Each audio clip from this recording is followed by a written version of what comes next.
আল মালহামা যুদ্ধ কি শুরু হয়ে গেল? অবস্থা কু আজকে আমরা সেটা নিয়ে একটু আলোচনা করি। মহান হজরত মুহাম্মদ সাল্লাল্লাহু আলাইহি ওয়াসাল্লাম এক হাদিসে বলেন, খোরাসান থেকে একদল সৈন্য কালো পতাকা হাতে উঠে আসবে। কেউ তাদের থামাতে পারবে না যতক্ষণ না তারা বাইতুল মুকাদ্দাসে সেই পতাকা উত্তোলন করে। সূত্র: মুসলিম ইতিহাসবিদদের বিবরণ। এই হাদিসের ব্যাখ্যায় বলা হয়, খোরাসান, যা বর্তমানে ইরান, আফগানিস্তান এবং তুর্কমেনিস্তানের কিছু অংশ নিয়ে গঠিত, সেই অঞ্চল থেকেই মুসলিম বাহিনী উঠে আসবে। হাদিস অনুযায়ী তারা আল আকসা মসজিদ, বর্তমান বাইতুল মুকাদ্দাস, বিজয় করে সেখানে কালো পতাকা উত্তোলন করবে।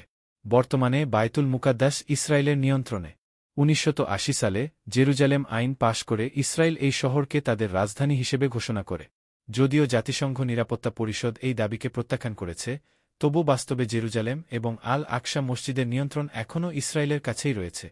আরেকটি হাদিসে রাসূল সাল্লাল্লাহু আলাইহি ওয়াসাল্লাম বলেন, তোমরা যখন খোরাসান থেকে কালো পতাকা আসতে দেখবে, তখন তাদের প্রতি সাড়া দিও, কারণ তাদের মধ্যেই থাকবে আল্লাহর খলিফা ইমাম মাহাদি। এই দুই হাদিসের ভিত্তিতে অনেক ইসলামী চিন্তাবিদ মত দিয়েছেন, এই যুদ্ধই হতে পারে আল-মালহামা বা মানব ইতিহাসের সবচেয়ে ভয়াবহ যুদ্ধ।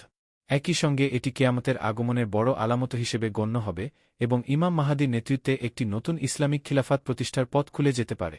বর্তমান প্রেক্ষাপটে 13 জুন শুরু হওয়া ইসরায়েলের অপারেশন রাইজিং লায়ন নামের সামরিক অভিযানে ইরানের সেনা কর্মকর্তা, পরমাণু বিজ্ঞানী, সাংবাদিক ও সাধারণ মানুষের প্রাণহানি ঘটে। জবাবে ইরানও পাল্টা মিসাইল হামলা চালায়। বর্তমানে প্রায় প্রতিদিনই দুই দেশ মিসাইল বিনিময় করছে। এই ঘটনার প্রেক্ষাপটে ইসলামী হাদিসের আলোকে অনেকেই প্রশ্ন তুলছেন, তাহলে কি কিয়ামতের পূর্বাভাস পাওয়া যাচ্ছে?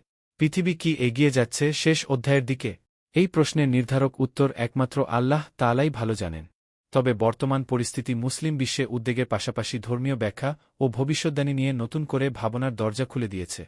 আপনাদের কি মতামত জানাতে ভুলবেন না। ভিডিওটি ভালো লাগলে চ্যানেলটি সাবস্ক্রাইব করে পাশে থাকবেন।